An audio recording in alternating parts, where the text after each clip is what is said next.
সকাল সকাল ছাদ বাগানে কি করতে এসছো? দেখুন আজকে ফুলকপি গাছগুলো দেখতে এলাম, দেখছি হারভেস্টিং করার মতো হয়ে গেছে। দেখো কত বড় হয়ে গেছে ফুলকপিগুলো।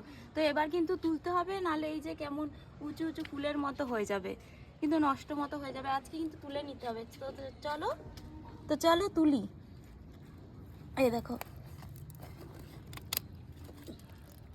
দেখো গাছের টাটকা টাটকা সবজি, তাও আবার ফুলকপি, এই শীতের সবজি। এই দেখো, এই দেখো বন্ধুরা, কি সুন্দর। দেখো, দেখেছো ফুলকপিগুলো কিরকম বড় বড় হয়েছে। তো দাঁড়াও, আরো তুলি, দাঁড়াও। এই যে এদিকে আসো।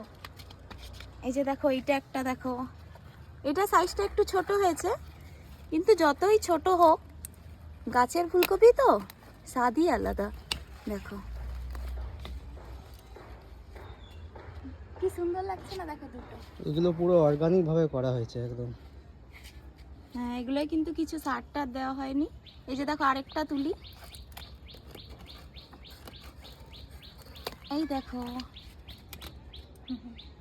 তিনটে, আরেকটা তুলতে হবে। এই যে এদিকে আসো, এই দেখো।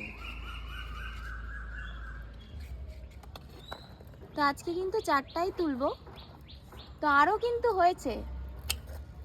এই দেখো চারটে, এই দেখো। তো আরও কিন্তু হয়েছে, দেখো এগুলো কিন্তু ছোট আছে, এগুলো পরে বড় হোক, এগুলোও তখন তুলবো। এই যে এখানে দেখো, দেখেছো এখনো কিন্তু এগুলো ছোট ছোট আছে।